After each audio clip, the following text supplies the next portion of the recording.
E vamos falar de pandemia, vacinação, as expectativas em relação a esse momento de segunda onda, de números dramáticos que temos visto no país. Nós estamos em contato com Alexandre Naime Barbosa, que é chefe de infectologia da Unesp e consultor da Sociedade Brasileira de Infectologia. Doutor Alexandre, boa tarde. Muito boa tarde, Denise. Boa tarde a todos da Jovem Pan News. Bem, então, Alexandre, eu falava dessa piora dos números e o percentual de ocupação dos leitos é uma questão que tem chamado muita atenção em todo o país, está levando inclusive os governadores e prefeitos a adotarem medidas mais restritivas, secretários de saúde cobram, inclusive do Ministério da Saúde, alguma medida mais ampla no plano nacional, né, de restrições para tentar conter essa onda. O senhor vê a necessidade mesmo dessas restrições, que a gente percebe muitas críticas na sociedade, os números da economia de fechamento de lojas, que falávamos há pouco, até sustenta a reclamação dos comerciantes. Nós tivemos manifestações sábado em Brasília contra o fechamento, que foi antecipado lá, um lockdown também em Brasília. Qual deve ser o procedimento hoje, na sua opinião? Olha, Denise, infelizmente está cada vez mais claro que o Brasil está entrando no colapso do sistema de saúde, tanto público quanto privado. Não há mais como negar essa situação. O SUS, em muitas cidades, capitais brasileiras, mas também em cidades do interior, já não tem mais leitos de enfermaria, já não tem mais leitos de UTI, ou eles estão completamente superlotados. E os serviços privados também estão dessa forma. Inclusive, os serviços de excelência, os hospitais de São Paulo, os mais famosos, já estão com fila de leitos para internação em UTI. Ou seja, o sistema público e privado no Brasil, em que pese as diferenças regionais, de modo geral, está já entrando no colapso, que a gente previu, né? Infelizmente, desde o final do ano passado, com a questão de evitar aquelas festas de confraternização de família de Natal, Ano Novo, os réveillons com os amigos na praia, tudo isso a gente falou que ia acontecer. Não uma segunda onda, né, Denise? Na verdade, o que está acontecendo é um tsunami, é um furacão nível 5 em relação ao número de casos, número de óbitos. Faz várias semanas que a média móvel está acima de 1.000 mortes. E isso é completamente inaceitável. Em que pese também, só para completar, as questões de impacto na economia, não há como não progredir para uma situação de mais restrição em relação à circulação das pessoas, porque o cenário ele é trágico para os próximos dias. Essas iniciativas que a gente tem visto, porque há uma cautela exatamente pela pressão contrária, né? A preocupação com reflexos na economia, então a gente tem visto fechamentos de final de semana, restrições de circulação à noite, a proibição de utilização das praias, algumas regiões lá do Nordeste, então são medidas pontuais. O senhor acha que isso não vai ter impacto? Na verdade, o que precisava acontecer eram medidas restritivas realmente efetivas. Muitas vezes, Denise, o comércio, os restaurantes, os bares, eles sofrem injustamente medidas restritivas porque a população acaba fazendo encontros clandestinos, né? Então parece que a gente está enxugando gelo, porque de alguma forma os comerciantes, os donos de restaurante, donos de bares, todo o setor produtivo que é mais fácil de regular, mais fácil de fiscalizar, acaba pagando um preço muito alto pela falta de consciência da população, que acaba fazendo encontros familiares ou de amigos de forma clandestina e sem uso de máscara. Então, o que precisava acontecer, mas que infelizmente cada vez a gente fica mais desesperançoso, é uma adoção por parte da população do uso frequente das máscaras, de não aglomerar, manter o distanciamento social. Mas quando a gente percebe que, às vezes, até figuras políticas desencorajam o uso de máscara em discursos públicos, fica bastante difícil de pensar num cenário que isso seja diferente. Então, infelizmente, essas medidas restritivas, ainda que pontuais, acabam sendo a única arma que o poder público tem para tentar frear essa tsunami de casos. Nós chegamos ao ponto de 46 entidades médicas divulgarem um manifesto colocando aí a necessidade de procedimentos básicos para evitar contaminação, como é o uso de máscara, é o uso de álcool gel, lavar as mãos com frequência e manter distanciamento, né? Principalmente quando as pessoas estão sem máscara, né? Sempre se tem aquelas argumentações, qual o estudo que comprova que a máscara tem eficácia, depois as pessoas reclamam porque no transporte público ficam próximas, mas é bom lembrar que no transporte público é para usar máscara, então já reduz um pouco. Tem todo um questionamento quanto qualquer procedimento científico para tentar evitar o avanço da pandemia, não é? É incrível, né, Denise? Eu acho que já faz um ano, né? A pandemia Covid no Brasil já tem um ano. Faz um ano que nós fazemos entrevistas, né?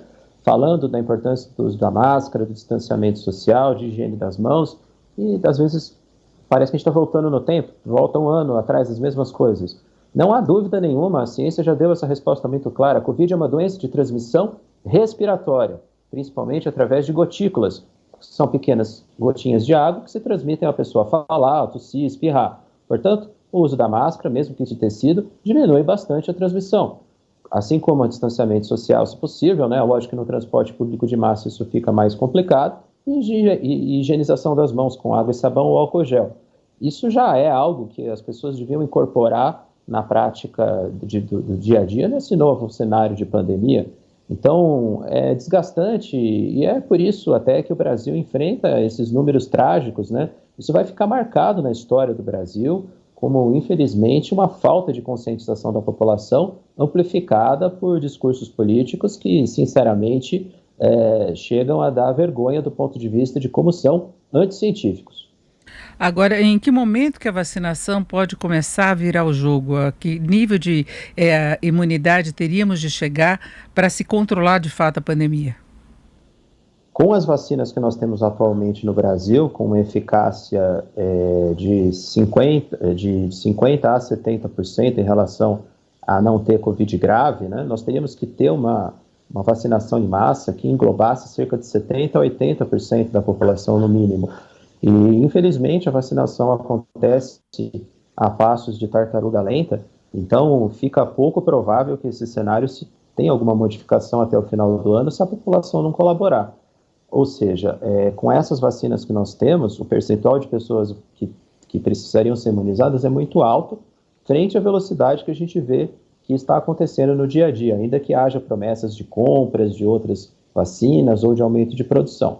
Isso precisa, obviamente, ser conjugado. Uma mudança de atitude da população em relação a ser mais colaborativa, em relação às medidas de prevenção e o aumento na velocidade de vacinação. Lembrando que, correndo por fora, ainda tem dois fenômenos que a ciência precisa entender melhor, que é a questão das variantes, que pelo menos a variante brasileira já tem dados consistentes de que é mais transmissível, e a questão da reinfecção, pessoas que podem adquirir a Covid de novo. Então, se a população não colaborar e se o poder público não vacinar mais rápido, nada do que está acontecendo hoje em dia vai mudar nos próximos meses. Doutor Alexandre, essa questão da reinfecção, que a gente já tem casos aí conhecidos e confirmados, né, cientificamente, ela acaba com aquela argumentação da imunidade de rebanho? Pelo menos temporariamente, a imunidade de rebanho é algo que a gente precisa entender melhor em relação à reinfecção. A reinfecção é um evento raro. Existem cerca de 20 casos publicados em revistas internacionais, há muitos casos notificados, né, pelas autoridades de saúde, mas aparentemente não é algo muito frequente. O que nós temos ainda é pouco tempo de estudo. A Covid tem um ano de ciência. A gente não sabe se essa reinfecção vai poder ser mais frequente depois de 2 anos ou 5 anos.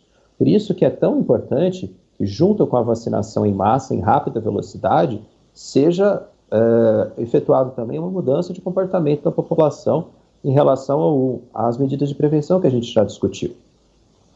Então, quem teve o Covid-19 deve continuar usando máscara também, porque tem risco de pegar novamente.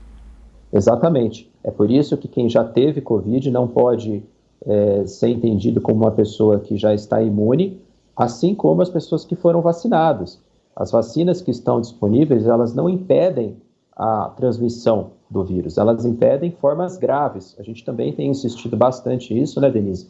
Tenho certeza que você lembra de entrevistas que a gente já fez explicando que as vacinas Covid não impedem a transmissão do vírus, impedem que a pessoa desenvolva formas graves, casos de internação, de necessidade de UTI.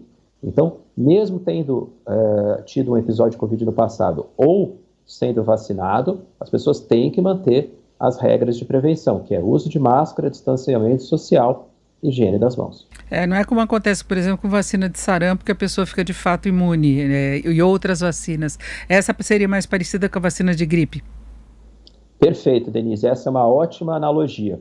A vacina de gripe também tem essa função. Ela não impede que você fique gripado, que você tenha febre, dor de garganta, dor do corpo, mas ela impede que você seja hospitalizado ou que você precise de UTI por conta de respiração mecânica, por conta de intubação.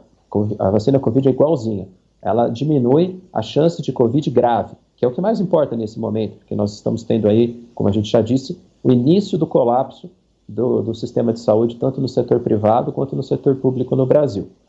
Outras doenças e outras vacinas se comportam de forma diferente, né? Por exemplo, a vacina da hepatite B ou do sarampo, como você disse, essas são mais efetivas em evitar a transmissão. No futuro, pode ser que a gente tenha vacinas Covid com esse tipo de eficácia, mas a gente tem que lembrar de novo, é um ano de pandemia, são vacinas que foram feitas em tempo recorde e que, obviamente, sua eficácia no futuro podem ser melhoradas. Eu conversei com o Alexandre Naime Barbosa, que é chefe de infectologia da Unesp e consultor da Sociedade Brasileira de Infectologia. Doutor Alexandre, muito obrigado, uma boa tarde. Sempre um prazer estar com você, Denise, e com todo mundo aí da Jovem Pan News. Um grande abraço. Obrigada.